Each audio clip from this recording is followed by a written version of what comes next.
박지성 선수가 고등학교 졸업할 때는 어떤 프로팀에서도 박지성 선수를 스카우트하지 않았다고 해요. 그리고 대학에서도 박지성 선수를 스카우트하지 않았어요. 그래서 박지성 선수는 너무 공을 차고 싶었는데 박지성 선수를 알아보는 사람이 한 명도 없었어요.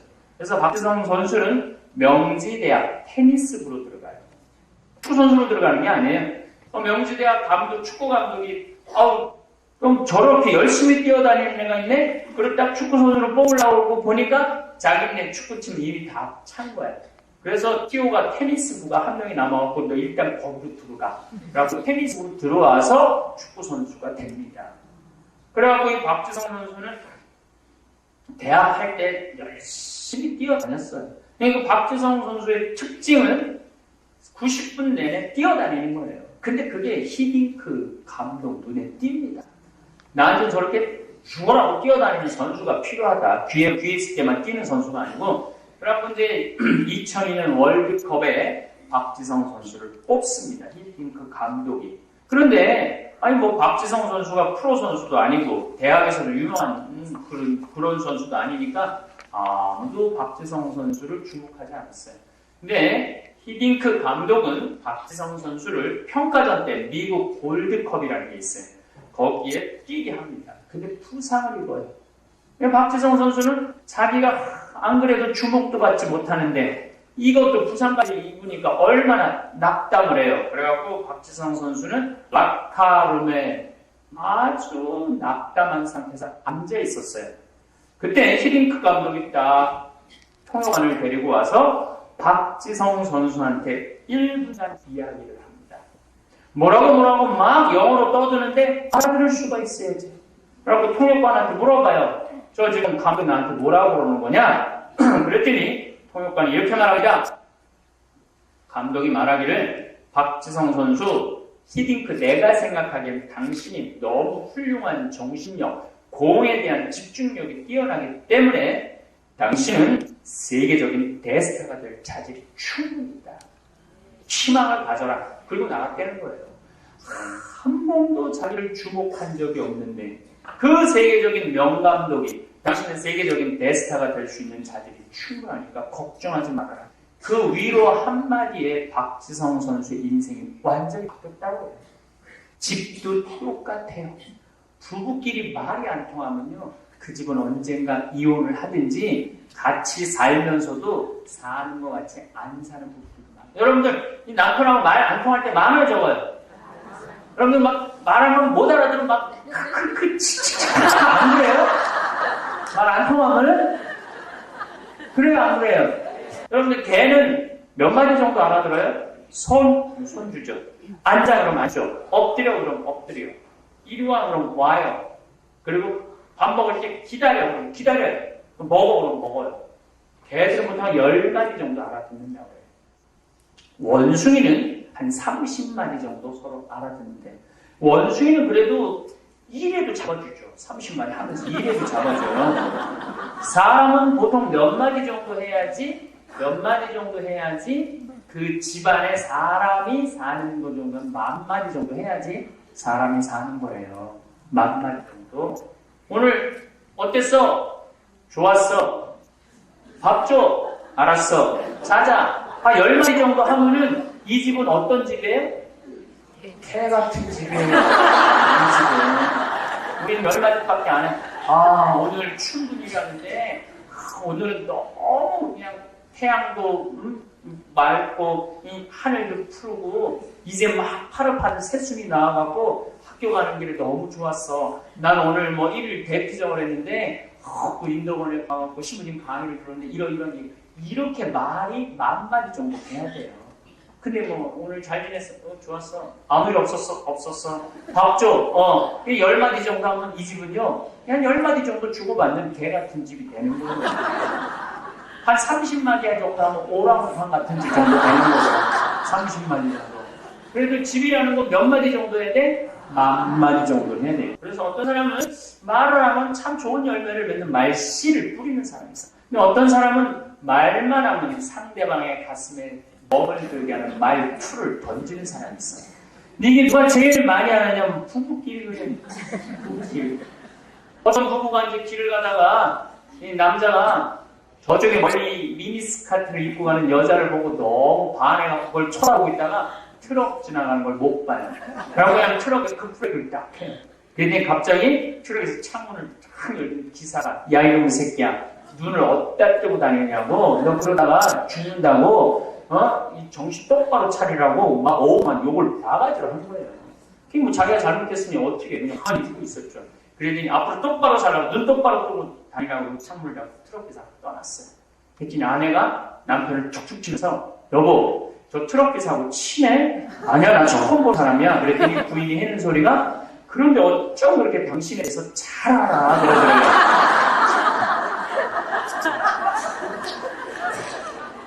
그냥 가슴에 그냥 멍이 들게 하는 말을 하는 그런 여기 많아요. 황창현 신부님의 행복특강 지금 바로 시작하겠습니다. 영상이 마음에 드신다면 구독, 좋아요, 알림 설정 부탁드립니다. 70대 할머니가 실버타운에 갔다가 사람들한테 질려서 떠나버린 사연도 함께 들으시면 좋겠습니다. 우리 인간한테 말처럼 중요한 게 없는 것 같아요. 말 한마디로 사람이 기분이 너무 좋기도 해요.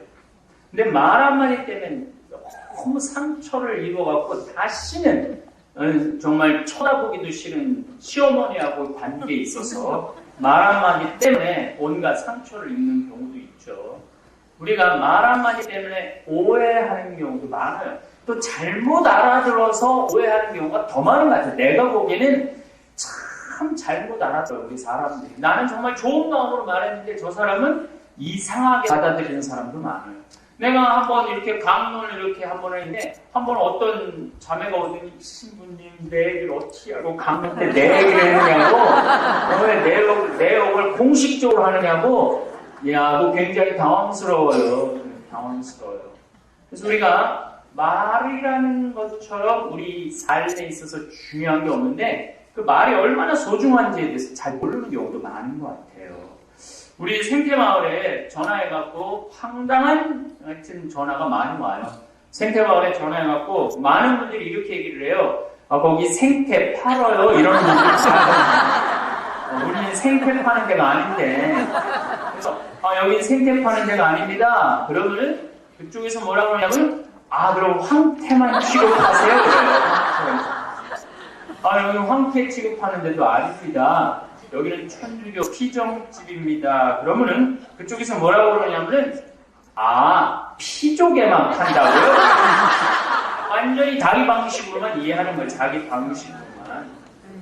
우리가 살면서 그렇게 말을 잘못 알아듣기도 하고 오해해서 듣기도 하고 또 기분 좋은 말 한마디에 인생이 너무너무 한 수십 년 동안 쌓여왔던 그런 서러움이 풀리기도 해요.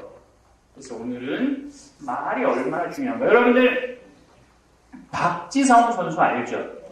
이 박지성 선수가 중학교 때부터 공 차는 걸 그렇게 좋아했대요. 초등학교 때로. 근데 고등학교 때는 수원 공고 축구부 선수를 했는데 박지성 선수가 고등학교 졸업할 때는 어떤 프로팀에서도 박지성 선수를 스카우트해 나갔다고 해요. 그리고 대학에서도 박지성 선수를 스카우트하지 않았어요. 그래서 박지성 선수는 너무 공을 차고 싶었는데 박지성 선수를 알아보는 사람이 한 명도 없었어요. 그래서 박지성 선수는 명지대학 테니스부로 들어가요.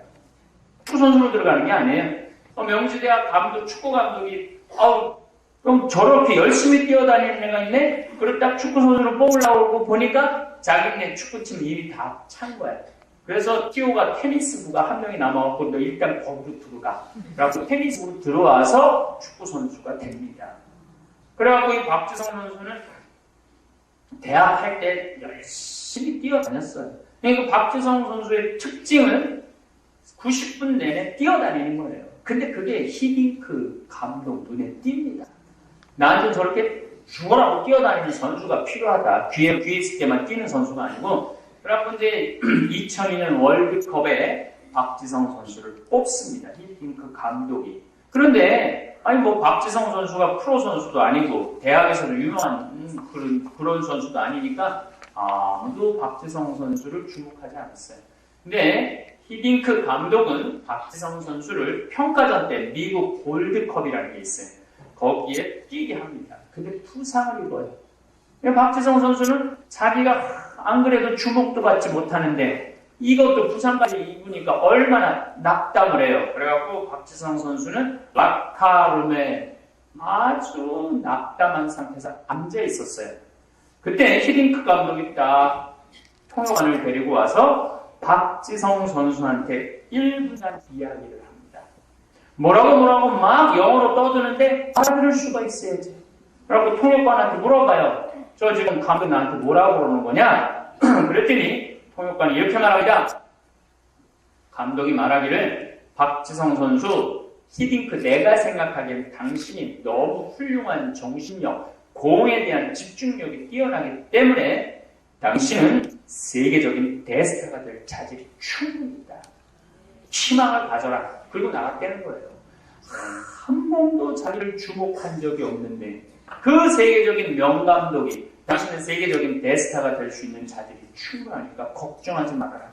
그 위로 한마디에 박지성 선수의 인생이 완전히 바뀌었다고 해요. 그러면 그때부터 자신감을 갖고 이 공을 차기 시작했다고 해요. 그래서 16강 포르투갈전에서 딱 볼이 왔을 때, 가슴에 볼이 왔을 때 이 바닥에 공을 떨어뜨리지 않고 그냥 트래핑을 하고 그냥 바로 발로 공을 차서 넣어서 우리나라를 4강까지 올리는 신화의 주인공이 되죠. 지금은 맨체스터 유나이티드라는 세계 최고의, 지금도 영국 프리미어리그 1위에 거기에 200회 이상 출장한 92번째 선수가 돼요. 그 맨체스터 유나이티드라는 축구팀의 역사가 100년이 넘어요. 거기에 92번째 선수가 돼요. 그리고 아시아인으로 최초로 맨유 주장 완장을 차고 경기에 임합니다. 여러분들 박지성 선수가 자기 자선에 이 얘기를 써요. 히딩크와 만났던 1분이 내 인생을 갈랐다 그래요. 칭찬 한마디가 사람을 완전히 바꾼 거죠. 그래서 어떤 사람은 말을 하면 너무 그 사람들한테 영원한 생명을 주는 말씀을 전하는 사람이 있어요. 여기다 아마 그런 분들 많을 거예요. 주변 사람들한테 막 좌절하고 막 죽고 싶은 사람한테 그러지 말라고, 희망을 가지라고, 당신 하느님이 사랑하는 소중한 아들이고 딸이라고. 내가 이제 살기가 싫어. 차라리 죽는다. 근데 내가 그래도 천주교 신자니까 마지막으로 미사 참여나 한번 하고 가야 되겠다. 그날따라 신부님 강론 말씀이 나를 위로하는 말이에요. 그리고 나한테 희망을 주는 말이에요. 그래, 내가 왠고 내가 한번 살아봐야지. 이렇게 내가 신부님의 강론 말씀을 듣고 다시 한번 살아보겠다는 용기가 생기는 그 신부님의 강론은 생명을 살리는 말씀이 되는 거죠. 그렇죠? 그래서 우리 생명을 살리는 말씀을 전하는 분들이 많아요. 또 제가 3년 전에 뉴욕에 강의를 갔어요. 뉴욕에 강의를 갔는데 강의가 막 끝났는데 정말 예쁘게 생긴 아가씨예요. 갑자기 나를 탁 끌어안는 거, 신부님. 깜짝 놀랐어요. 좋기는 했지만 깜짝 놀랐어요. 그래서 누구냐 그러니까 신부님, 제가 초등학교 때 신부님이 저한테 너는 너무 예쁘고 여자아이가 씩씩하고 말도 잘하기 때문에 너는 나중에 커서 어려운 사람을 변호해주는 변호사가 됐으면 좋겠다. 그랬다는 거예요. 근데 자기가 이제 뉴욕으로 이민을 간 거야. 뉴저지라는 곳으로. 뉴욕 바로 밑에. 근데 자기 엄마하고 이민을 갔는데 이제 아빠하고 이혼을 하고 이제 간 거죠. 너무 힘든 가운데서도 엄마하고 자기가 항상 그랬다는 거예요. 너 그 유명한 신부님이 너 변호사 된다고 그러지 않았느냐. 그래서 그 말을 항상 위로가 됐다는 거예요. 그리고 자기는 지금 맨하탄에서 변호사 일을 하고 있다는 거예요. 이 말은 내가 그 아이 초등학교 2학년 때 내가 무심코 던진 이야기가 그 아이한테는 씨가 된 거예요. 그래서 15년 후에 변호사라는 기가 막힌 열매를 맺은 거죠. 이 말은 내가 좋은 열매를 맺는 말씨야. 사람은 말을 하면요, 다른 사람한테 희망을 주고 기분을 좋게 하고 뭔가 나중에 미래에 뭔가 열매를 맺을 수 있는 말씨를 뿌리는 사람이 있어요. 생명의 말씀을 전하는 사람이 있는가 하면 말씨를 뿌리는 사람이 있어요. 작년에 제가 LA에 강의를 갔어요. 강의를 갔는데 이번에 아주 잘생긴 아이예요. 날 보더니 신부님 감사합니다. 누구의 나보고 감사하다고 그러냐? 그랬더니 신부님 제가 초등학교 때 신부님이 내 손가락을 보더니 너는 남자애가 손가락이 이렇게 섬세한 걸 보니 너는 나중에 커서 사람을 살리는 수술 집도의 외과 집도의가 돼서 구체적으로 얘기를 했대요. 수술 외과 집도의가 됐으면 좋겠다고. 이게 초등학교 애가 신부님이 수술 외과 집도의 그게 항상 머리에서 떠나진 않았대. 이 친구는 LA로 이민을 간 거야. 항상 나는 수술 외과 집도의가 될 거야, 집도의가 될 거야. 그래서 그 아이는 지금 UCLA 의대 수술 외과 집도의가 됐다고 하더라고요. 이 얘기는 뭐냐면은 내가 무심한 얘기는 아니죠. 저는 제가 가지고 있는 신념 중에 하나는 어린아이한테는 항상 축복을 해줘요. 예수님이 어린아이가 왔을 때 제자들이 예수님한테 데리고 오느냐 그랬을 때 예수님이 이 제자들을 혼내고 어린아이를 안아서 축복해 주셨다고 그러잖아요. 어린아이한테 축복을 해줘야 돼요. 이게 기본이야, 기본. 말씨가 돼갖고 의사가 된 거죠. 그래서 어떤 사람은 말을 하면 참 좋은 열매를 맺는 말씨를 뿌리는 사람이 있어. 근데 어떤 사람은 말만 하면 상대방의 가슴에 멍을 들게 하는 말투를 던지는 사람이 있어. 근데 이게 누가 제일 많이 하느냐면 부부끼리거든. 부부끼리. 어떤 부부가 이제 길을 가다가 이 남자가 저쪽에 멀리 미니스커트를 입고 가는 여자를 보고 너무 반해갖고 그걸 쳐다보고 있다가 트럭 지나가는 걸 못 봐요. 그러고 그냥 트럭에서 급브레이크를 딱 해요. 그랬더니 갑자기 트럭에서 창문을 탁 열는 기사가 야 이놈의 새끼야 눈을 어디다 뜨고 다니냐고 너 그러다가 죽는다고 이 정신 똑바로 차리라고 막 욕을 바가지로 한 거예요. 그게 뭐 자기가 잘못했으니 어떻게 그냥 가만히 듣고 있었죠. 그랬더니 앞으로 똑바로 살라고 눈 똑바로 뜨고 다니라고 창문을 잡고 트럭에서 떠났어요. 그랬더니 아내가 남편을 툭툭 치면서 여보 저 트럭 기사하고 친해? 아니야 나 처음 본 사람이야. 그랬더니 부인이 하는 소리가 그런데 어쩜 그렇게 당신에 대해서 잘 알아 그러더라고요.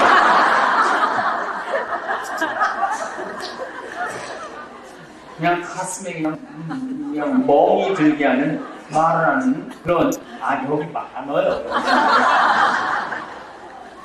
또 내가 우리 형제들 집에 이렇게 이제 초청받아서 이제 집에 이제 갈 때가 있어요. 그럼 뭐 아내들이 뭐 음식도 맛있게 하고 그냥 예쁜 그냥 치마 딱 입고 그냥 또 그런 집에 가보면요 뭐 화분 뭐 이런 거 너무너무 잘 돼 있어. 부럽더라고요. 우리 형제님 너무 부럽다고 이렇게 음식 잘하는 마누라 이렇게 이쁜 섹시 이렇게 살림 잘하는 섹시랑 사니까 얼마나 행복하냐고. 그러면은 대부분의 형제님들이 뭐라고 그러냐면은 지금 우리 마누라 마음에 드는 너무 마음에 든다고 그럼 신부님 그냥 데리고 가라고 많아요. 말투지. 또 애들 보면 뭐라 그래? 애들을 보면 그냥 예쁘게 생겼다. 좀 애들이 좀 어렸을 때 못나기도 하잖아요. 그러면은 아무리 이상하게 생겼어도 야 장군감이다 이렇게 말해줘야 되는데 어떤 엄마들은요 농담 반 진담 반으로 얘 견적 많이 나오겠네.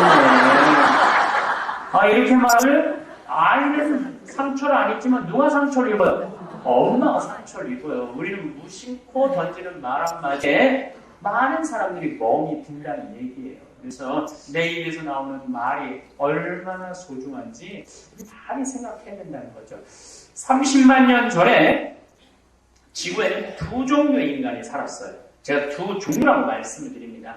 하나는 네안데르탈인. 이 네안데르탈인은 독일 네안데르탈이라는 계곡에서 발견한 뼈예요.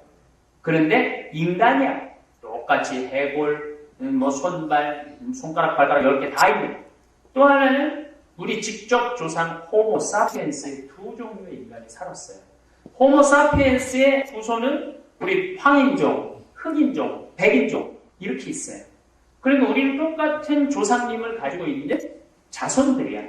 그러니까 우리 황인종이랑 백인종이랑 같이 잠을 자면은 희끄무리하게 태어나요. 같은 조상의 자손들이니까. 또 백인종하고 흑인종하고 같이 잠을 자면은 거무칙칙한 게 태어나요. 한 종자니까.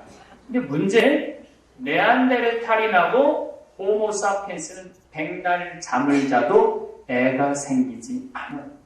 지구상에서 똑같이 인간으로 뛰어다니지만은 이 두 종자는 이 DNA 자체가 틀린 인간이에요. 그런데 이 네안데르탈인은 얼마나 뼈가 굵으냐면 우리 호모사피엔스랑 씨름을 시켜 컴퓨터로 시뮬레이션으로 씨름을 시켜 봤더니 네안데르탈인이 우리 호모사피엔스를 뼈를 으스러뜨릴 만큼 힘이 좋아요. 그런데 3만 년 전에 지구에서 네안데르탈인은 영원히 사라지고 우리 호모사피엔스만 지구에 남아서 지금 이렇게 다 온 지구에 퍼져서 사는 거예요. 그래서 많은 학자들이 연구를 해서요. 뇌용량도 크고 뼈도 굵은 네안데르탈인이 왜 지구에서 사라졌을까? 그보다 훨씬 약한 호모사피엔스는 왜 지구에서 살아남았을까? 두 가지를 발견해요. 하나는 네안데르탈인은 이마가 누워있어. 지금 누가 이마가 누워있느냐면 침팬치, 오랑우탄들이 다 이마가 누워있어요.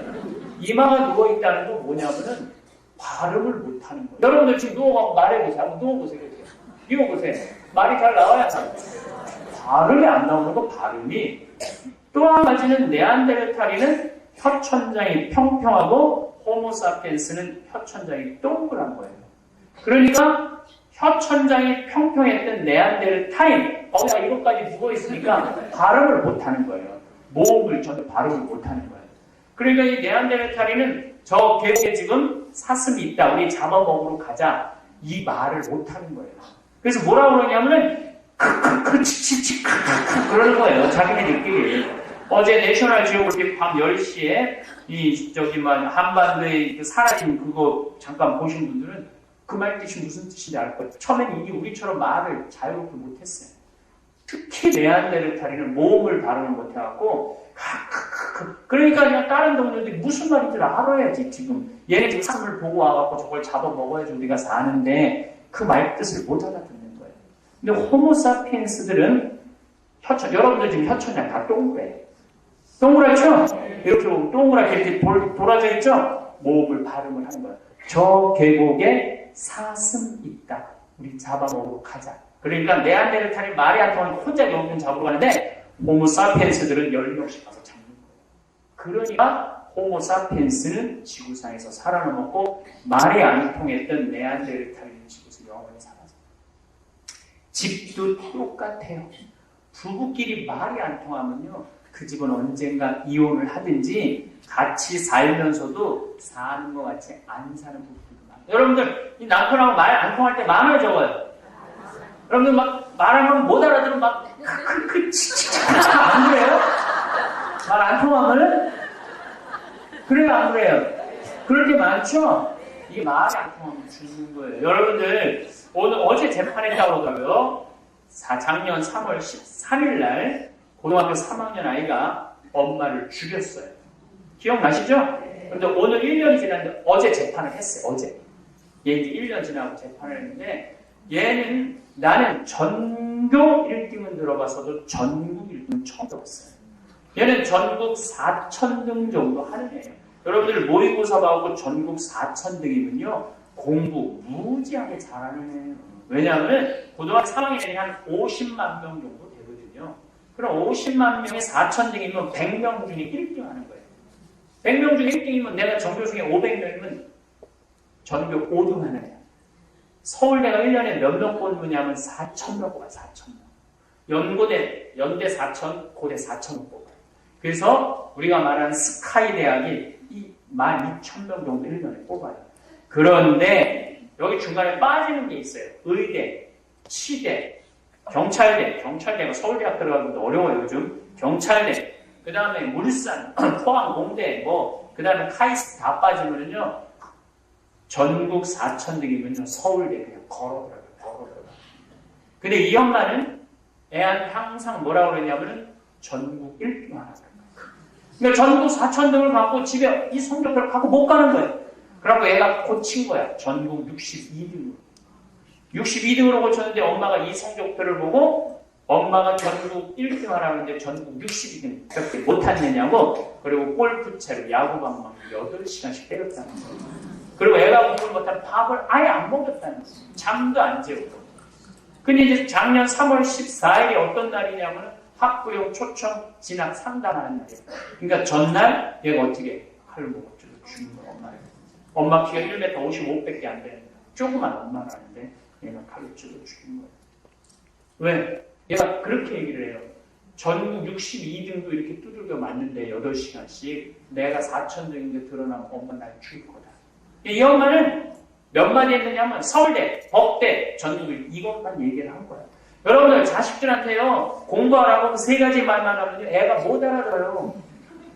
너 꿈이 뭐니? 하고 싶은 게 뭐니? 나중에 네가 돈을 많이 벌어서 하고 싶은 건 뭐니? 돈이 최종 목적이 아니고 엄마 나는 아프리카에 가서 어린 사람들 도와주고 싶어. 아니면 난 세계 여행을 하고 싶어. 엄마 나는 좀 더 뭐 이런 공부를 하고 싶어. 돌을 닦고 싶어. 뭐 이런 얘기를 해야 되는데 우린 되게 뭐야? 공부해라. 읽기해라. 서울대학 들어가라. 얘는 이 말만 한 거예요. 그러니까 엄마하고 애하고 말이 안 통했던 거예요. 말이 안 통하니까 어떻게 내가 엄마를 죽인 거예요. 여러분들 걔는 몇 마디 정도 알아들어요? 손주죠. 앉아 그러면 앉죠. 엎드려 그러면 엎드려. 이리 와 그러면 와요.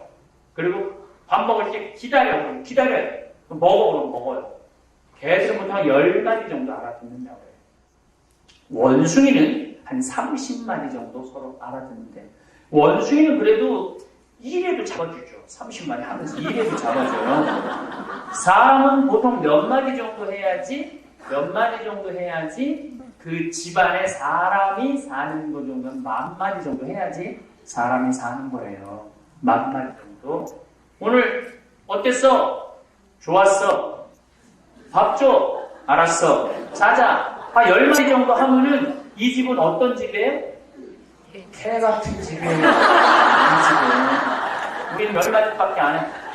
오늘 출근이라는데 오늘은 너무 그냥 태양도 맑고 이 하늘도 푸르고 이제 막 파릇파릇 새순이 나와갖고 학교 가는 길에 너무 좋았어. 난 오늘 뭐 1일 대피정을 했는데 그 인도원에 가갖고 신부님 강의를 들었는데 이런 얘기.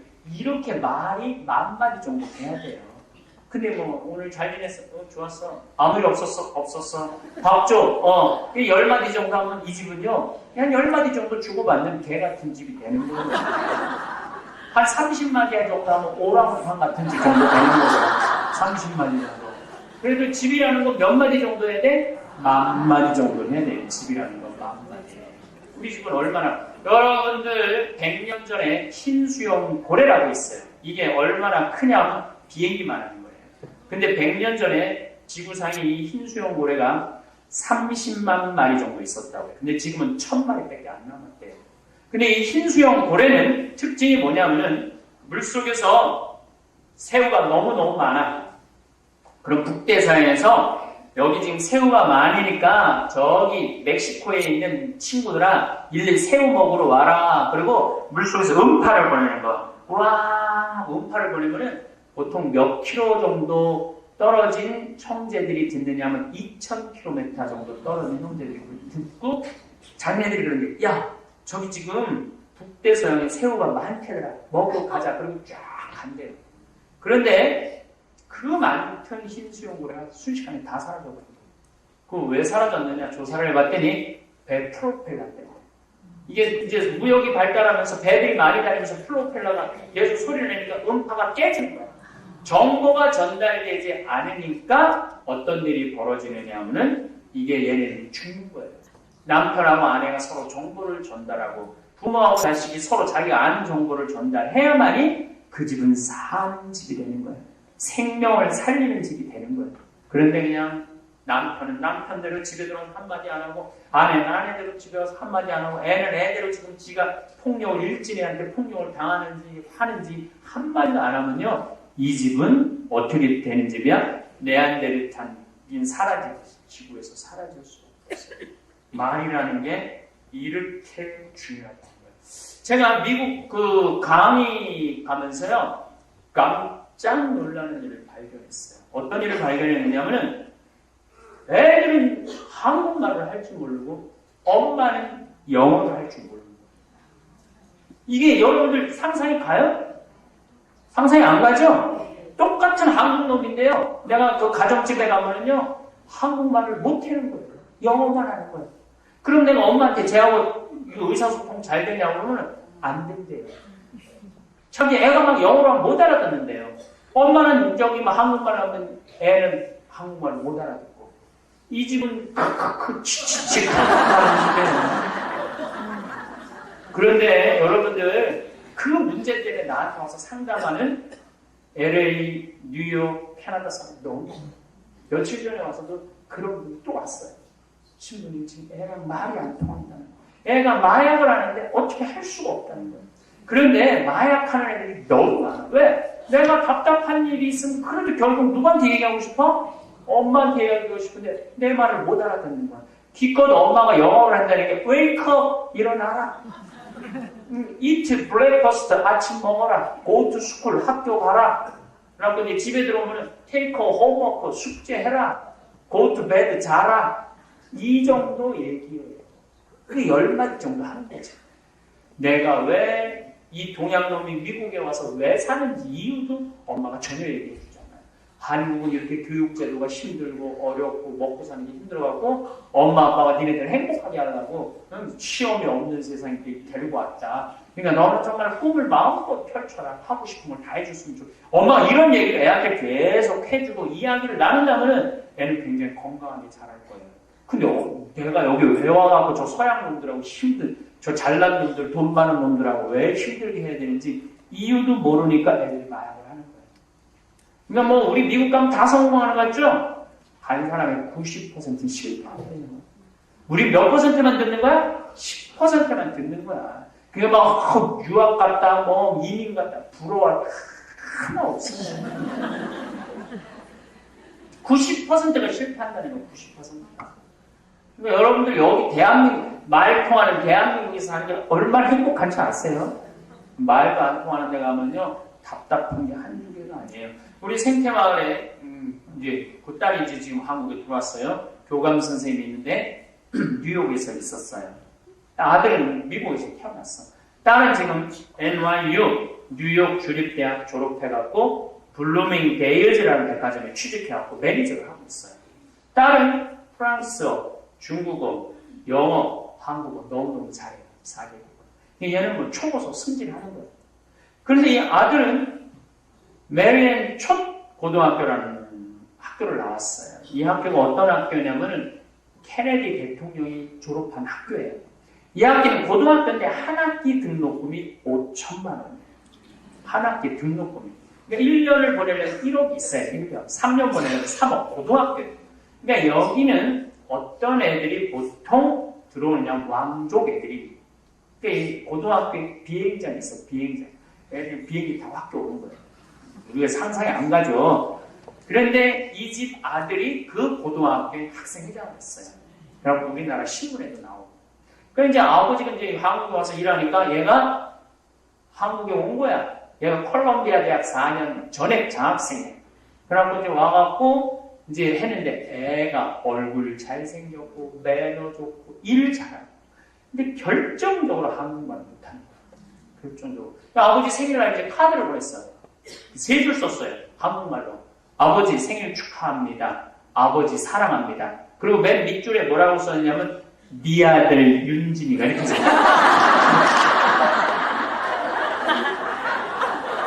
그래서 내가 그랬어요. 얘 이렇게 해서는 안 된다. 이렇게 해서는 안 된다. 얘는 앞으로 신문에도 뉴스타임, 뭐 뉴욕 뭐 위크 이런 데 굉장히 많이 나오는 애거든요. 얘 앞으로 뭐가 돼도 될 아이인데 얘 지금 자기 뿌리인 한국말을 못하면 어떻게 하냐. 1년 휴학시켜라. 그래서 작년에 1년 휴학하고 연세어학당에 와서 한국말 이제 잘해요. 글도 잘 쓰고. 얘는 이제 된 거예요. 말이 통하는 애니까. 얘는 이제 중국어 할 줄 알죠. 스페인어 할 줄 알죠. 영어 할 줄 알죠. 한국어 할 줄 알죠. 얘는 어딜 가도 성공할 수밖에 없어. 그 가장 뿌린 한국어를 잘하니까 이제. 이번에 이제 미국으로 돌아가고 3학년 했는데 올레이도 받았다고 해요. 또 신문에 또 났다고 그러더라고요. 그러니까 여러분들 말이라는 게 중요하고 공부를 잘하는 게 중요한 게 아니라 말이라는 게 중요한 거예요. 말이 통해야 돼. 여러분들도 자식하고 말이 통해야 돼. 남편하고도 말이 통해야 돼. 근데 말이 통하긴 통해야 되는데 지대로 통해야 된다는 얘기죠. 지대로. 2009년에 한글날을 기념해갖고 참 재미난 실험을 했어요. 어떤 실험을 했느냐면 밥을 져서 한쪽 밥 아나운서실에 들어가고 한쪽 밥한테는 밥아 고마워 사랑해 너 때문에 내가 살아 이렇게 말하라고 했어요. 반대쪽 밥 아나운서들한테는 뭐라고 그랬냐면 너 미워 쳐다보기 싫어 꼴보기 싫어 죽어버려 이렇게 말하라고 했어요. 근데 보름 후에 촬영팀이 찾아갔는데 놀라운 사실이 이게 드러났어요. 봐봐 고마워 사랑해 너 때문에 내가 살아 이렇게 말한 밥에는 하얀 곰팡이가 피는 향기가 나요. 누룩이 핀 거죠. 근데 미워 쳐다보기도 싫어 꼴보기 싫어 이랬던 밥에는 새카맣게 썩어버린 거예요. 여러분들 밥도 사랑한다면 하얀 누룩이 피는데 사람은 어떨 것 같아요? 사람은 내가 이렇게 보통 막 결혼하려고 그러는 선남 선녀들 이뻐요 안 이뻐요? 걔네들 왜 이쁜지 알아요? 남자가 맨날 만날 때마다 난 세상에서 제일 예쁜 너랑 살아서 데이트해서 너무 좋아 나랑 살아줘 너무 예뻐 행복해 보고 싶었어 달을 따라줄까 별을 따라줄까 맨날 이런 얘기 들으면은 여러분들 맨날 이런 얘기 들으면은 예쁠 것 같아 안 예쁠 것 같아? 예뻐요. 그런데 그렇게 예쁜 애들을 혼배를 시켜주고 10년이 지나고 나면요 그 이쁜 얼굴이 온데가 이제 없어져요. 이상하게 막 일그러져 있는 애들이 너무너무 많아요. 왜 그럴까요? 남편이 그때 내가 눈이 뼈지 야간 조명에 널 만나는 게 아니었는데 나가지고 쳐다보기 싫어 꼴보기 싫어 매일 이렇게 말하면은요 10년 그런 얘기 들으면 미울 것 같아 안 미울 것 같아요? 미워. 저는요 제가 실질적으로 경험을 했어요. 어떤 경험을 했느냐면 내가 본당 신부 때 혼배를 한 쌍을 해줬어. 남자는 영화 배우예요. 여자는 스튜디오스였어요.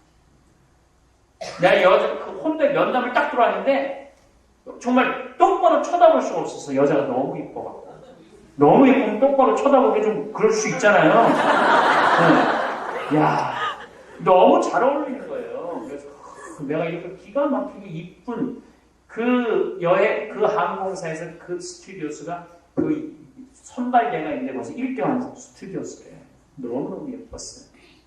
그리고 내가 혼배를 해주고 나는 다시 볼 기회가 없었는데 10년 후에 그 스튜디오스가 찾아왔어요. 시민이 저를 기억하냐고. 이상하게 못생긴 여자예요. 저를 기억하냐고 그래서 생각이 안 난다고. 어느 본당에서 시민이 저 혼배해줬고 남편이 영화 배우였다. 생각해보니까 그 여자 얼굴이 근데 너무 못생긴 거예요. 왜 이렇게 됐냐고 그러니까 남편이 결혼하고 자기 비행 나갔다 올 동안 그 신혼살이네 여자들에게 바람을 피고 가는 거예요. 그렇게 10년을 살고 나니까 그 이쁜 얼굴이 온데간데 없는 거예요. 사람은요, 그 사랑한다, 고맙다. 그러니까 어떤 한 50쯤 된 여자들이요, 보면은요, 50된 여자들이 얼굴 형은 참 못생긴 얼굴인데 이상한 이쁜 여자들이 있어요.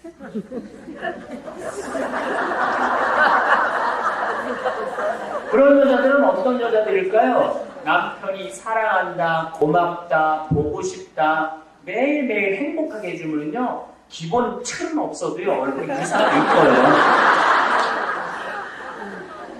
그런데 50이 된 여자들 중에 이 이목구비 분명하잖아요. 이제 코도 오똑하고, 눈매도 여기만 쌍꺼풀도 있고, 입술도 아주 앵두 같고, 그런데 무섭게 생긴 여자들이 있어요.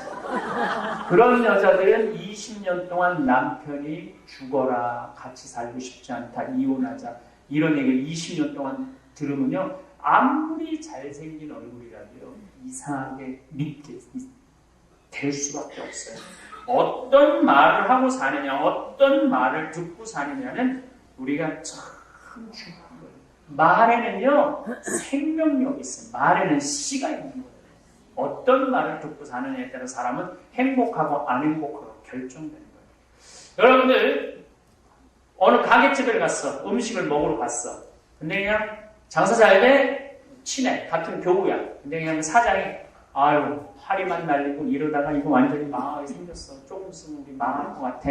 이렇게 말하는 집에는 다음에 가서 음식 사 먹을 것 같아? 안 사 먹을 것 같아? 안 사 먹어. 왜 안 사 먹느냐면 야 이거 뭐 안 팔리면은 반찬도 2, 3일 있던 거 또 나올 것 같고 뭐 넣었던 거 다시 나올 거 별 생각을 다 하면서 다시는 그 집 안 가요. 근데 장사 잘 돼? 아유 그래도 그냥 단골 손님이 와갖고 물건도 제때제때 들어오고 회전이 잘 돼. 그래도 이런 집을 자꾸 가고 싶은 거예요. 그러니까 내가 어떤 말을 하고 사느냐에 따라서 행복과 불행이 결정돼요. 여러분들 애들을 보고 아들을 보고 이렇게 잘생긴 아들을 하느님이 내 집에 이렇게 떨어뜨려 주셔서 난 너무 행복해. 이렇게 이쁜 딸을 난 매일 볼 수 있어서 너무 행복해. 얘네들은요 집에 들어오고 싶어요. 내가 너 낳고 미역국 먹은 내가 미친년이야. 그거 죽으려고 그러는 거 살려놨더니 이게 눈 똑바로 뜨고 엄마한테 대주는 거야. 이 외수 같은 거 나가 대줘라 차라리. 쳐다보기도 싫어. 이런 말을 하면요 애들 집에 안 들어와요. 집이 안 들어오면 집이 썰렁하고 생명력이 없어요. 그 남편도 집에 안 들어와요. 그럼 여자가 혼자 뭐라 자기 혼자 불행하다고 그러는 거예요. 씨는 누가 다 뿌려놓고 불행의 씨 본인이 다 뿌려놓은 거예요. 의외로 그런 사람들이 많아요. 제가 10년 전에 우리 주교님이 저한테 대학교 교수로 가라고 했어요. 근데 제가 거절했어요. 나는 생태마을 가서 농사 짓고 살고 싶다고. 그냥 주교님이 좋은 자리 내가 제안을 했는데도 그걸 거절하고 내가 평창에 갔단 말이야. 누구 찬성하지 않았어요. 10년 전에는. 그래서 내가 이제 주교회에 일을 하니까 뭐 인천교구, 대구교구 내가 모시던 주교님 황신구고 평창 잘돼 아무도 찬성하지 않는 그것도 교구 바깥에 내가 갔으니 얼마나 안 되겠어요. 얼마나 힘들어. 나는 안 된다는 말을 한 번도 해준 적이 없어요. 물건을 내가 뭐 농산물을 해도 오는 사람이 있어서 살 거 아니에요. 근데 내가 뭐라고 그랬어요? 10년 전에 너무 잘 된다고. 찾아오는 사람 있냐 그랬을 때 내가 뭐라고 해?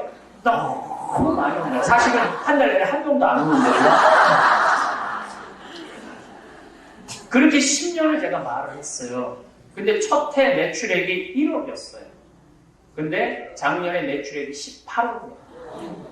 그리고 첫 해 1000명도 안 왔는데 작년에 3만 명이 왔어요. 3만 명. 말이 씨가 되게 됩니다.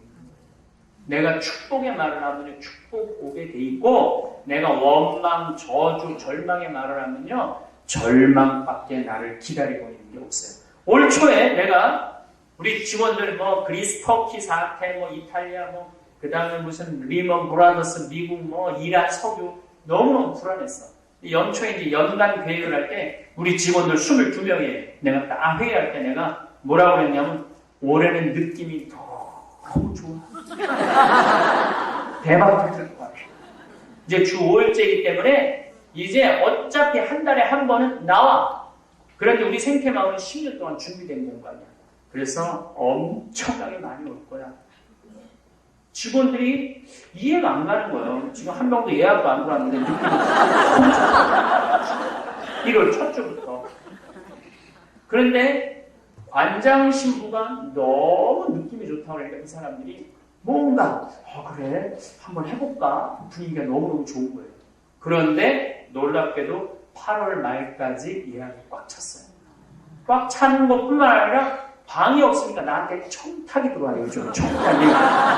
8월 말까지 예약이 꽉 찼다는 얘기는 뭐냐면은 12월까지 꽉 찬다는 얘기예요. 그래서 벌써 9월 달에도 이미 다 찼다고 그러더라고요. 그러니까 이제 10월, 11월 3달 겨우 남아있는데 3달은 안 와도 돼요. 왜냐면 우리가 된장, 간장, 고추장 매주 띄우가 김장 하느냐면 너무 바빠요. 그것만 해도 거의 6억, 7억 정도가 되거든요. 그 매출액만. 그런데 이제 또 오는 대로 가면 가는 대로 그러니까 직원들이 너무 신이 나는 거예요. 긍정은요, 긍정의 결과를 낳아요. 부정을 낳고 게 있어요. 어떤 엄마가 이 이상원 씨라고 이게 아주 대신교에서 이 말에 대한 강의하는 거예요. 이 책에 뭐라고 하냐면은 어떤 서울대 법대 나온 사람이 얼굴도 잘생겼어. 근데 이 사람이 안 풀리는 거예요.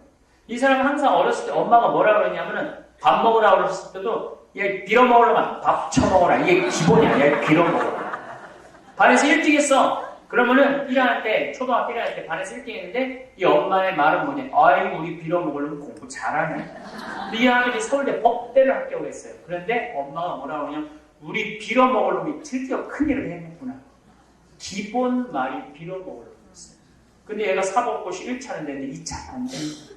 엄마는 죽고 얘는 그냥 창가도 못 가고 취직도 안 되고 그러니까 동료 변호사 뭐 판검사한테 가고 빌어먹기 시작한 거예요.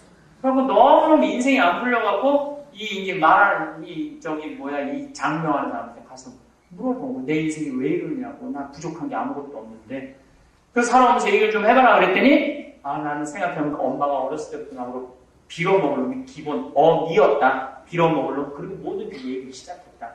그게 당신 인생의 꼬리 첫 번째 이유다. 당신은 오늘부터 빌어먹을 놈이 아니라 벌어먹을 놈이라고 생각해요. 그래서 이 사람이 과외를 시작한 거야. 그래 내가 벌어먹어야지 왜 빌어먹을 이 사람 머릿속에 빌어먹은 게 박혀있는 거예요. 벌어먹어야 돼. 과외를 했는데 너무 잘 가르치는 거야. 애들이 막 늘어났어. 학원을 했는데 서울에서 유명한 큰 학원이 된 거야.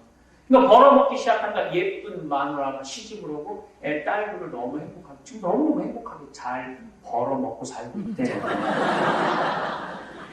여러분들은 자녀들한테 어떤 축복의 말을 해요? 말의 씨가 되는 거예요. 윤항기 씨 아시죠? 윤항기 씨.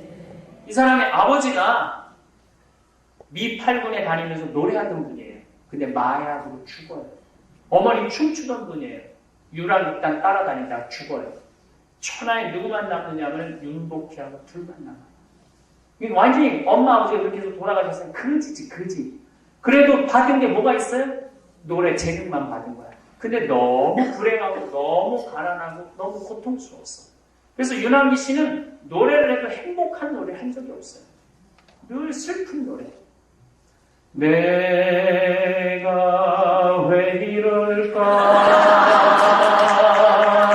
오지 않을 사랑을 어디선가 웃으면서 와줄 것만 같은데 아직 안 끝났어요. 차라리 그 사람을 만나지 않았던들 이 고통 이 괴로움 나에겐 없을걸 이렇게 청승을 떨면서 노래를 불렀어요. 그리고 이 사람은 노래를 불러도 어떤 노래만 불렀냐면 나는 어떡하라고 이런 노래를 불러서 이 사람 데뷔 때 이런 노래를 불렀어. 너무합니다. 이것도 윤항기 작곡한 거예요. 전부 이런 노래예요. 이 사람 너무너무 불행했어요. 그런데 갑자기 1979년에 이 사람이 기가 막힌 노래를 하나 부르고 예수님을 만나면서 내가 만약 외로울 때면 예수님 생각하고 예수님 날 위로해 준다는 거예요. 너는 나의 영원한 노래요. 그러니까 영원한 노래, 영원한 기쁨 나의 동반자. 그러니까 내가 외로울 때 누가 위로해 주지? 예수님이 위로해 준다는 거예요. 그러면서 이 사람이 노래를 부르는데 79년을 정점으로 해서 그전에는 이런 노래만 불렀는데 79년을 정점으로 이 사람은 노래를 완전히 다른 걸 불러요. 나는 행복합니다. 나는 행복합니다. 정말 행복합니다. 이게 뭐 가사가 다른 하나도 없잖아요. 완전히 바뀌는 거예요. 예수님을 만나고. 그러면서 이 사람은 지금 나이가 70이 다 됐는데 무슨 일을 하느냐? 개신교 예술신학교 총장을 하고 있어요. 사람이요 어떤 말을 하고 어떤 노래를 부르고 사느냐에 따라서 운명이 바뀌는 거예요. 여러분들은 어떤 노래를 부르고 사세요? 우리 천주교 교우들 주여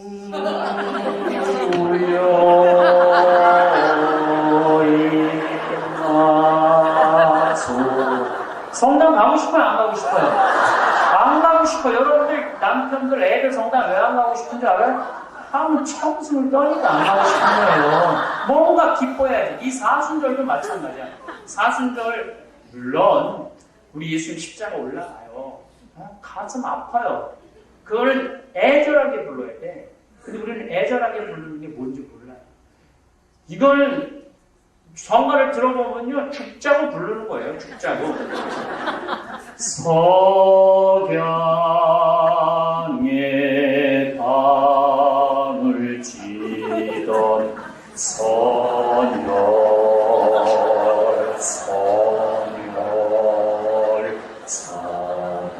죽지는 거지, 내가.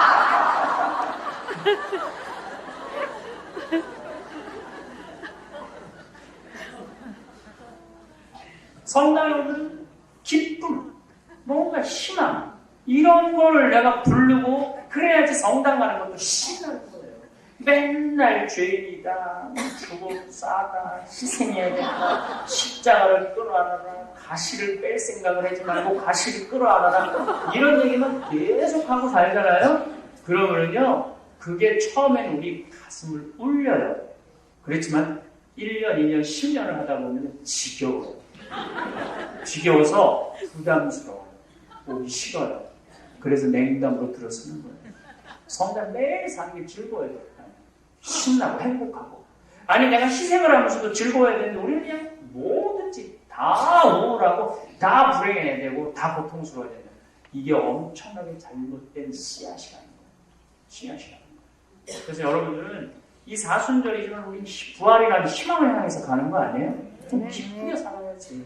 여러분들 또 대표적인 사람이 또 누구예요? 송대감이라는 사람이 1967년에 데뷔를 했어요. 근데 이 사람이 데뷔를 하고 뜨지를 못해요. 그야말로 그냥 밤무대에 전전긍긍하면서 아무리 곡을 받아도 아무리 안 풀리는 거야. 그래갖고 그전에는 다른 사람들한테 곡을 받다가 75년에 난 다른 사람한테 곡 안 받을 거야. 내가 할 거야. 내 인생을 내가 개척할 거야. 그리고 본인 스스로 작사, 작곡을 해요. 노래를 들고 나와요. 그게 뭐냐면 쨍하고 했던 날 돌아왔단다 이거예요. 그래갖고 돈도 못 벌던 그 사람이 그 노래 하나로 때 돈을 벌어야 돼. 돈을 얼마나 버느냐면 보따리에 그냥 싸들고 돈을 싸들고 들어와갖고 그 돈을 쉬지 못하고 엄마하고 그냥 돈 속에서 파묻혀서 잠을 자지 못해요. 말 한마디에 우리 운명이 바뀌는 거예요. 우리 인생이 바뀌는 거예요. 여러분들이 이 기가 막힌 말씀을 하세요? 아니면 말씨를 피세요? 아니면 입만 열 때마다 상대방의 멍을 들게 하는 말투를 던지세요? 제가 오늘 여러분들하고 이야기하고 싶은 것은 여러분들은 말씀을 하는 분들에게, 말씨를 전하는 분들에게 말투는 하지 말고 그랬으면 좋겠어요. 그래서 이게 상대방의 언어를 알아야 돼. 남편은 아내의 언어를 알고 아내는 남편의 언어를 알고 엄마는 자식의 언어를 알고 자식은 엄마의 언어를 알아야지 서로 말이 통하는 거예요. 근데 우리는 서로의 언어에 대해서 전혀 몰라요. 전혀. 그래서 그 언어가 잘 들어있는 데가 내 책 사는 맛, 사는 멋이 잘 들어있어요. 내가 오늘 갖고 왔어요. 제발 책 좀 읽으세요. 그래서 책을 읽어보시면 많은 도움이 되고, 또 CD, 화가 나십니까? 그거를 요즘 내가 그 CD 때문에 많은 사람들이 전화를 많이 하고 우울증이 너무너무 없어졌다는 거예요. 그리고 너무 사는 게 즐겁고 행복하다는 거예요. 또 유혹과 행복이라고 신앙생활에 특히 성모님 얘기가 거기 많이 들어가 있어요. 내가 3군데를 다녀왔어요. 성주순례, 과달루페, 파티마, 루르드 3군데. 이번 2월 달에는 파티마를 다녀왔는데 저는 너무 큰 은혜 받았어요. 정말 성모님은 진짜 엄마. 나를 어느 누구보다도 걱정해주고 배려해주는 엄마 같아. 어쨌든 그 CD에 아주 누가 감동적으로 전율이 느낄 정도라고 했으니까 10분 쉬면서 사인도 해드리도록 하겠습니다. 이제 상대방의 언어에 대한 얘기를 10분 후에 하도록 하겠습니다. 감사합니다. 저 할망구 매너하고는 실버타운에 살면서 격식이라는 걸 모르네. 맞아요. 맨날 저렇게 후줄근한 옷만 입고 다니더라고요. 자기를 가꾸지도 않네. 여자인데 늙어서 명품 하나 없는 거 보니 자식들이 신경도 안 쓰는 모양이야. 우리 딸은 나한테 항상 좋은 것만 사주는데. 이봐요. 지금 무슨 소리를 하시는 겁니까? 저기요. 세 분 몰려다니면서 남 욕하는 게 격식 있는 사람이 할 수 있는 태도예요. 어이가 없어서 제발 내면을 좀 더 가꾸세요. 요즘 케이블 방송에서 김원희 씨가 나오는 실버타운 소개 방송을 보면 서울 도심권의 실버타운은 그야말로 초화 시설에 마치 고급 호텔을 방불케 합니다. 보증금도 10억에 부부 한 달 식대 포함 관리비가 최소 800만 원 정도이니 중산층은 언감생심 꿈도 꾸지 못할 정도입니다. 그런데도 대기를 해야 할 정도라고 하는데 제가 생각하기에도 과연 그 속에 사는 사람들 중 몇이나 삶의 만족을 하고 살고 있을지 궁금했습니다. 돈이 넘쳐나서 남들이 만들어주는 음식에 청소에 심지어 택시까지 불러주는 서비스를 받지만 이건 돈 많은 좀비에 지나지 않습니다. 사람은 나이가 들어도 몸을 움직이며 작은 노동이라도 해야 하고 타인들과도 소통도 필요합니다. 위의 대화처럼 서로 잘났다고 자랑질하다. 싸움질하고 틀어지기 일쑤입니다. 인간이 이런 동물이니 이건 어디에도 다 있습니다. 그러함에도 불구하고 실버타운이 좋다고 하면 아무것도 모르고 들어가서 산송장이 될 수밖에요. 저는 죽는 날까지 가사 노동이라도 하면서 손수 밥 짓고 반찬 만들다 이제 그만 살아야겠다는 결심이 서면 곡기를 끊고 조용히 천국으로 가는 소망을 늘 가지고 있습니다. 그 좋다는 값비싼 실버타운. 여러분은 천국이라고 생각하시나요? 지옥이라고 생각하시나요?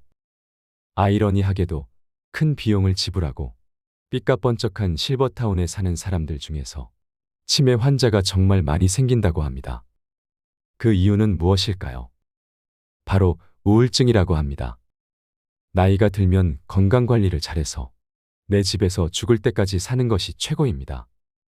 혹시나 각종 매스컴과 방송에서 실버타운에 대한 좋은 이야기만 듣고 부러운 감정이 들거나 나도 나이 들어서 실버타운에서 호의호식하면서 살아야겠다는 생각을 하셨던 분들이라면 오늘 영상을 꼭 보시길 바랍니다. 행복하게 나이 드는 방법, 노년의 지혜를 전합니다. 먼저 실버타운에 대한 현실을 뼈저리게 경험한 이정순 할머니의 이야기를 들려드리겠습니다. 이제 더 이상 고급 실버타운이 반갑지 않은 이유. 평화로운 주말 아침. 이정순 할머니는 부엌 창가에 앉아 조용히 보리차를 마십니다. 차 한 모금 한 모금이 따뜻하게 목을 적셔주었습니다. 그리고 곧 마음속 깊은 곳에서는 여전히 실버타운에서 기억하고 싶지 않은 추억이 떠올랐습니다. 창밖을 내다보며 정순 할머니는 고요한 시골의 풍경을 바라보았습니다. 이제는 다시 고향으로 돌아와 편안한 일상을 보내고 있었지만 실버타운에서 시간은 그녀에게 깊은 상처를 남겼습니다. 70대 중반의 이정순 할머니는 고요한 시골 마을에서 평생을 보낸 후 실버타운으로 이사를 결정했습니다. 정순 할머니는 다정하고 인자한 성품을 지닌 분으로 세 자녀를 모두 키워내고 이제는 자신의 여생을 편안하게 보내고자 했습니다. 남편은 몇 년 전 세상을 떠났고 자녀들은 각기 다른 도시에서 바쁜 삶을 살고 있어 정순 할머니는 혼자 남겨진 시간을 채우기 위해 실버타운을 선택하게 되었습니다. 무엇보다 남편이 없는 일상은 지루하고 쓸쓸했는데 그리고 혼자 지내다가 갑자기 아프게 될 경우 곤란한 상황 때문에 실버타운이 더욱더 끌렸죠. 정순 할머니는 작은 텃밭을 가꾸는 것을 좋아하며 젊은 시절에는 마을 사람들에게 손맛 좋은 음식 솜씨로 유명했습니다. 사람을 좋아했던 할머니는 마을 사람들에게도 친절했습니다.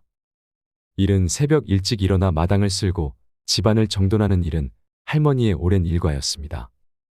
비록 시골에서의 삶이 단순하고 평범했지만 그녀에게는 모든 것이 소중한 일상이었습니다. 실버타운에 들어가기로 결정한 이유는 무엇보다도 그곳이 제공하는 다양한 편의시설과 안전한 환경 때문이었습니다. 할머니는 실버타운에서 새로운 친구를 사귀고 건강하게 여생을 보내리라 기대에 부풀어 있었습니다. 처음에는 고급스러운 시설과 친절한 직원들 덕분에 할머니의 기대는 현실이 되는 듯 보였습니다. 이정순 할머니는 실버타운에 들어가기로 결심하고 많은 정보를 알아보았습니다. 그러나 할머니의 마음 한구석에는 꺼림칙한 감정이 자리 잡기 시작했습니다. 먼저 실버타운에 입주하는 데 필요한 금액이 너무 비쌌습니다. 보증금과 월 납부 비용이 예상보다 컸지만 남편이 남겨준 유산과 자식들의 도움으로 이 문제는 해결할 수 있었습니다. 그러나 입소 자격 조건을 확인하면서 할머니는 당혹감을 느꼈습니다. 80세 이상은 신규 입소가 불가하고 혼자 거동할 수 없거나 치매가 있는 사람은 입소할 수 없다는 규정이 있었습니다. 매년 치매 검사를 받아야 했고 문제가 있으면 더 이상 실버타운에 머물 수 없었습니다. 이 사실을 알게 된 순간 정순 할머니는 말문이 막혔습니다. 할머니는 자신이 나이 들고 몸이 아파서 실버타운에 들어가려 했지만 오히려 이런 조건들이 그를 막고 있다는 사실이 기가 막혔습니다. 정순 할머니는 창밖을 바라보며 쓴웃음을 지었습니다. 물론 할머니는 자격 조건에 모두 부합하기 때문에 입소를 할 수 있었지만 이후 나이가 들면 버려지는 기분이 들 것 같아 기분이 좋지는 않았습니다. 이정순 할머니는 실버타운의 치매 관련 규정에 대해 생각하며 조용히 혼잣말을 했습니다. 매년 치매 검사를 받으라니 그럼 내가 언제라도 내쫓길 수 있다는 거잖아. 이런 곳에서 마음 편히 지낼 수 있을까? 아니, 애초에 이런 규정을 만든 사람들이 우리 같은 노인들의 마음을 이해나 할까? 그때 실버타운 직원이 할머니를 설득하기 시작했습니다. 어르신, 저희 실버타운에서는 맥기니 유명 셰프님이 만드는 식사를 챙겨드려요. 또 몸이 불편하시면 바로 진료 받으실 수 있도록 의료진이 상주하고 있습니다. 상담사는 부드러운 미소를 지으며 말을 이어갔습니다. 그리고 어르신, 혼자 계시면 심심하잖아요. 저희 실버타운에는 목욕탕과 헬스장, 탁구장, 노래 연습실 등 다양한 시설도 사용하실 수 있어요. 할머니의 눈빛이 조금씩 밝아지자 상담사는 더욱 열정적으로 설명을 계속했습니다. 그리고 저희는 50여 개의 다양한 동아리 활동을 운영하고 있습니다. 할머니께서 관심 있는 분야에 참여하셔서 새로운 친구들을 만나고 함께 활동을 즐기실 수 있습니다. 또한 매주 새로운 문화 체험 시간이 마련되어 있어 다양한 문화를 접하고 풍부한 경험을 쌓으실 수 있습니다. 상담사는 할머니에게 따뜻한 미소를 지으며 말을 맺었습니다. 많은 분들이 이곳에서 만족하고 계세요. 어르신도 이곳에서 행복한 시간을 보내실 수 있을 거라 믿습니다. 우여곡절 끝에 결국 할머니는 실버타운에 입주하기로 했습니다. 치매 검사가 마음에 걸렸지만 상담 직원이 할머니를 끈질기게 설득해 입주하기로 마음먹었습니다. 이정순 할머니는 실버타운에 입주한 첫 달 동안 행복감을 느꼈습니다. 새로운 환경에서의 생활은 할머니에게 신선하게 다가왔습니다. 매일 정성껏 준비된 식사를 하고 다양한 시설들을 이용하며 여유로운 시간을 보낼 수 있었습니다. 할머니는 매일 아침 참가에 앉아 따뜻한 차를 마시며 새로운 삶의 활기를 느꼈습니다. 그러나 시간이 흐르면서 할머니는 점점 불편한 점들을 느끼기 시작했습니다. 그중 하나는 사람으로부터 오는 스트레스였습니다. 입주한 지 한 달쯤 됐을 때 친한 할머니 한 분이 생겼습니다. 그녀는 처음에는 따뜻하고 친근하게 다가와 정순 할머니에게 큰 위로가 되었습니다. 하지만 이내 그 친한 할머니는 매번 자식 자랑을 시작했습니다. 자녀들이 얼마나 성공했는지, 어떤 선물을 받았는지, 가족과 함께한 여행 이야기 등을 끊임없이 늘어놓았습니다. 정순 할머니는 처음에는 그 이야기를 들어주었지만 점점 짜증이 나기 시작했습니다. 정순 할머니는 실버타운에서의 생활에 대한 고민이 깊어지고 있었습니다. 그러던 중 막내딸 상희가 찾아왔습니다. 그날도 정순 할머니는 옆집 친한 할머니와 함께 있었습니다. 옆집 할머니는 이미 정순 할머니의 집안 사정을 모두 알고 있었고 상희와도 안면이 있었습니다. 상희가 오자마자 옆집 할머니는 웃음기 있는 말투로 이렇게 말했습니다. 넌 그런 조그만 회사 다니면서 결혼이나 할 수 있겠니? 상희 씨는 대답했습니다. 집신도 짝이 있다고 하던데 언젠가는 하지 않겠어요. 그리고 정짝이 안 나타나면 독신으로 살면 되지. 그런 것도 능력이 있어야 가능한 거야. 그러니까 내 엄마 속 좀 그만 썩히고 괜찮은 남자 만나서 빨리 결혼할 생각해. 하긴 결혼도 능력이 있어야 하는 건데 내가 봐도 참 갑갑하다 갑갑해. 연주 엄마, 남의 귀한 딸한테 말이 너무 심한 거 아니야? 정순 할머니가 참다 못해 말했습니다. 옆집 할머니는 웃음을 띤 채 대답했습니다. 아니, 그러니까 나는 그냥 상희가 걱정돼서 그런 것뿐이야. 너도 알다시피 우리 딸이랑 사위는 대기업 다니는데 아주 잘 나가고 있잖니? 오늘도 선물 잔뜩 사서 왔길래 상희가 진심으로 걱정돼서 말 꺼낸 것뿐이야. 정순 할머니는 마음이 점점 무거워졌습니다. 글쎄, 우리 일은 우리가 알아서 할 테니까 신경 쓸 거 없어. 사람 일 아무도 모르는 일이라고 하잖아. 우리 상희는 마음이 착해서 무조건 잘 될 거야. 옆집 할머니는 여전히 비웃는 듯한 표정으로 대꾸했습니다. 그렇지. 그렇게라도 위안을 삼고 살아야지 어쩌겠어? 오늘 우리 사위가 말이야. 보너스가 나와서 뭔가 선물을 잔뜩 싸서 왔더라고. 이래서 다들 대기업 그러는 거야. 정순 할머니는 더 이상 참을 수 없었습니다. 알았으니까 자랑 그만하고 얼른 가봐. 그러나 옆집 할머니는 꿈쩍도 하지 않고 계속 자랑을 이어갔습니다. 이번에도 보너스 나왔다고 하면서 임플란트를 새로 해준다고 하지 뭐야. 내 이가 몇 개 안 좋거든. 정순 할머니는 옆집 할머니의 등을 떠밀다시피 하며 문 쪽으로 인도했습니다. 알았으니까 나중에 이야기하자고. 지금은 가족끼리 시간을 보내고 싶어. 정순 할머니는 옆집 할머니를 내쫓듯이 집 밖으로 안내했습니다. 엄마, 저 할머니 뭐야? 누군데 남의 집 귀한 딸한테 저 따위 소리를 해? 상희가 분노에 찬 목소리로 물었습니다. 정순 할머니는 깊은 한숨을 내쉬며 대답했습니다. 그러게 말이다. 어딜 가나 저런 할망구가 있기 마련이지. 좀 친해졌다고 생각하니까 저런 식으로 말을 하네. 그렇게 할머니와 막내딸은 한참 동안 실버타운에 대한 이야기를 나누었습니다. 할머니는 딸과의 대화 속에서 자신의 마음을 조금은 풀어낼 수 있었습니다. 하지만 딸이 돌아가고 난 후 할머니는 깊은 허무함을 느꼈습니다. 딸이 떠난 빈자리는 그녀의 마음을 더욱 쓸쓸하게 만들었습니다. 그러나 이 불편한 감정은 시작에 불과했습니다. 정순 할머니는 실버타운에서의 생활이 점점 더 견디기 어려워지는 것을 느꼈습니다. 처음의 설렘과 기대는 사라지고 그녀의 마음속에는 불안과 외로움이 자리 잡기 시작했습니다. 실버타운에는 이상한 문화가 있었습니다. 매 끼니마다 제공되는 식사는 모든 입주민들이 활용할 수 있는 식당에서 제공되었는데 그때마다 모두들 격식 있는 차림으로 등장해서 식사를 하는 것이 하나의 관습이었습니다. 하지만 정순 할머니는 신경 쓰지 않았습니다. 그래서 매번 편한 복장으로 식당에서 밥을 먹었습니다. 그러던 어느 날 정순 할머니는 다른 사람들이 자신을 욕하는 것을 우연히 듣게 되었습니다. 저 할머니는 실버타운에 살면서 예의란 걸 모르네. 한 할머니가 콧방귀를 끼며 말했습니다. 다른 할머니가 비웃으며 덧붙였습니다. 맞아. 맨날 저렇게 후줄근한 옷만 입고 다니더라고. 혼자 사니까 더 그런가 봐. 아무도 신경 안 쓰니 자기를 가꾸지도 않네. 여자는 늙어도 여자인데. 세 번째 할머니는 큰 소리로 웃으며 말했습니다. 명품 하나 없는 거 보니 자식들이 신경도 안 쓰는 모양이야. 우리 딸은 나한테 항상 좋은 것만 사주는데.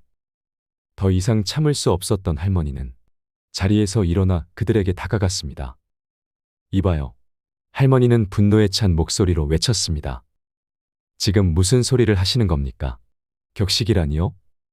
세 분 몰려다니면서 남 욕하는 게 격식 있는 사람이 할 수 있는 태도예요. 어이가 없어서 제발 내면을 좀 더 가꾸세요. 정순 할머니는 그 말을 남기고는 자리에서 빠져나왔습니다. 그녀의 마음은 마치 화산이 폭발하듯 끓어올랐지만 동시에 가슴속 깊은 곳에서는 쓸쓸함이 밀려왔습니다. 그러나 할머니는 남들이 뭐라고 하든 신경 쓰지 않기로 다짐했습니다. 그 사건 이후로 실버타운에서 정순 할머니에 대한 소문이 빠르게 퍼졌습니다. 다른 할머니들은 은근하게 그녀를 따돌리기 시작했습니다. 할머니는 식당에서 혼자 식사하는 시간이 늘어났고 모임에서도 외면당하는 일이 많아졌습니다. 마치 투명 인간이 된 듯한 느낌이었습니다. 할머니는 외로웠지만 그래도 꿋꿋했습니다. 어느 날 정순 할머니는 오랜 친구를 방문하기로 했습니다. 친구는 주상복합 아파트에 살고 있었고 정순 할머니는 그곳에서의 생활이 어떤지 궁금해졌습니다. 친구의 이야기를 들어보니 주상복합 아파트는 실버타운과 비슷한 점이 많았습니다. 아파트 단지 내에는 식당, 헬스장, 커뮤니티 센터, 수영장 등 다양한 시설이 갖추어져 있었습니다. 할머니는 아파트를 둘러보며 이곳의 활력 넘치는 분위기에 깊은 인상을 받았습니다. 이곳에는 노인들뿐만 아니라 젊은 사람들도 많아서 생동감이 넘쳐 보였습니다. 실버타운과 달리 같은 노인들끼리 교류는 적었지만 오히려 할머니는 이것이 더 마음에 들었습니다. 실버타운에서 겪었던 파렴치한 사람들을 다시 만나는 것보다 소수의 마음이 맞는 사람들과 교류하는 것이 더 나을 것 같았습니다. 물론 시설은 실버타운이 조금 더 좋았지만 아파트도 못지 않았습니다. 그리고 무엇보다 입주 비용이 크게 차이가 났죠. 친구와의 식사를 마치고 집에 돌아오는 길에 생각했습니다. 정순 할머니는 친구와의 식사를 마치고 집으로 돌아오는 길에 그동안 실버타운에서 있었던 일들을 떠올렸습니다. 물론 장점도 있었지만 이제는 단점들만 눈에 들어오기 시작했습니다. 실버타운에서 제공하는 셰프의 음식은 처음에는 좋았지만 매번 먹다 보니 질리기 시작했습니다. 노인들을 상대로 한 메뉴라서 음식은 싱거워 맛이 없었고 집밥이 그리웠습니다. 광고에서는 많은 노인들이 있어 친구를 많이 사귈 수 있을 것이라고 했지만 현실은 달랐습니다. 대화 주제가 맞지 않아 교류가 거의 없었습니다. 실버타운의 노인들은 결국 모여서 남 욕이나 하고 자기 자식 자랑만 했습니다. 정순 할머니는 그런 사람들과 어울리는 것이 점점 불편해졌습니다. 동아리 활동도 그런 사람들이 주도하고 있어 관심이 가지 않았습니다. 헬스장이나 노래 연습실도 이용하기 힘들었습니다. 나이가 들어서는 그런 활동들이 힘겨웠기 때문입니다. 그런데 이 모든 것을 즐기지 않아도 매번 입주 비용에 포함되어 너무 비싸다고 느껴졌습니다. 다 늙은 노인들밖에 없어 활력이 없었고 오히려 더 늙어가는 느낌이 들었습니다. 결국 모두 사람들이 모여 사는 사회인데 그 사람들이 싫다 보니 집에만 있기 일쑤였습니다. 이곳에서 할머니는 철저하게 배제된 느낌이 들었고 창살은 없었지만 집에만 갇혀있는 감옥 같다고 느꼈습니다. 그 무렵 할머니는 우울증이 시작된 것 같았습니다. 가슴이 답답하고 의욕이 없었죠. 할머니는 이 모든 생각을 마음속에서 되새기며 실버타운에서의 생활이 자신에게 진정한 행복을 주지 못한다는 결론에 이르렀습니다. 그렇게 집에 도착해서 조금 쉬려고 하는데 배가 아팠습니다. 의료진에 연락을 했습니다. 의료진은 광고와 달리 무책임하게 대처했습니다. 저희는 전문의가 아니어서 간단한 진료 말고는 할 수 있는 게 없습니다. 의료진은 이렇게 말하며 할머니를 외면했습니다. 할머니는 더 이상 참을 수 없어 멀리 있는 아들에게 전화를 걸어 도움을 요청했습니다. 아들은 급히 달려와 할머니를 근처 도시의 병원으로 모시고 갔습니다.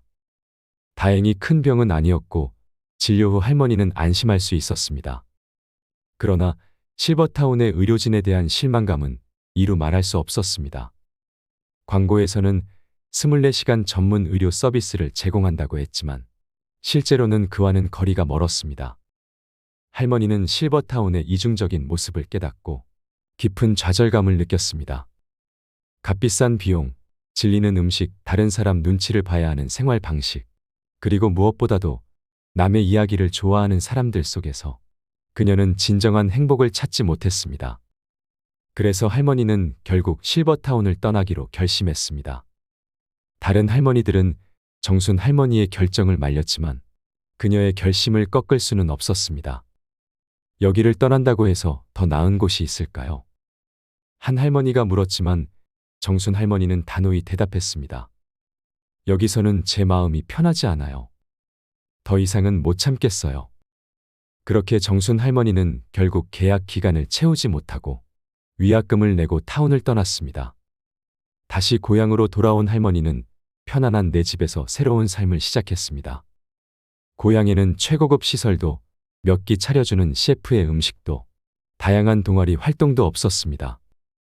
하지만 할머니에게는 언제 먹어도 질리지 않는 집밥과 마음이 맞는 사람들이 기다리고 있었습니다. 할머니는 고향의 아늑한 집에서 행복을 느꼈습니다.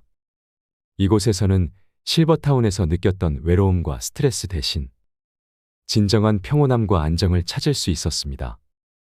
할머니는 늦게나마 원래 살고 있던 곳의 중요성을 깨달았습니다.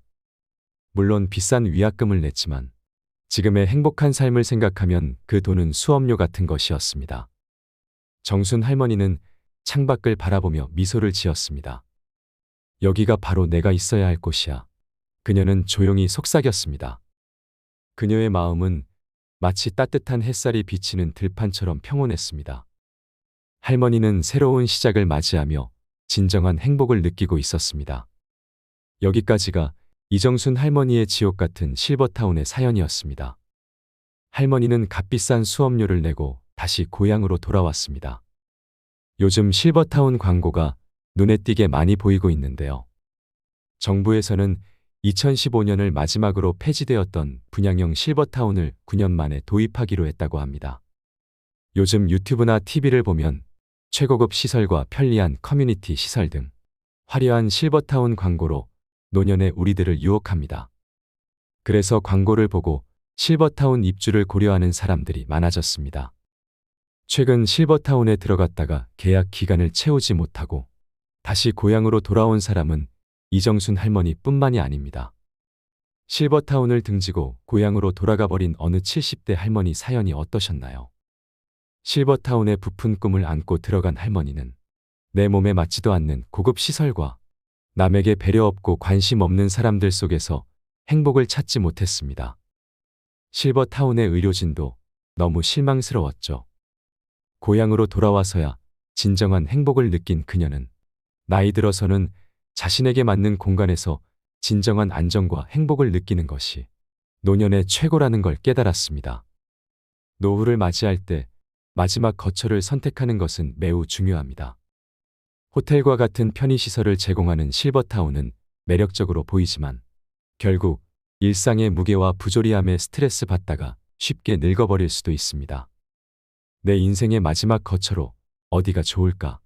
여러분들도 생각해 보신 적이 있으시겠죠? 올해 60이 되는 해라면 부쩍 이런 생각을 많이 하게 될 것입니다. 은퇴 설계라고 하면 사람들이 재정적인 문제를 먼저 떠올리지만 사실은 인생을 어디서 지낼 것인가 하는 마지막 거처에 대한 결정이야말로 최우선 순위를 놓고 신중히 고려하고 준비해야 할 사안입니다.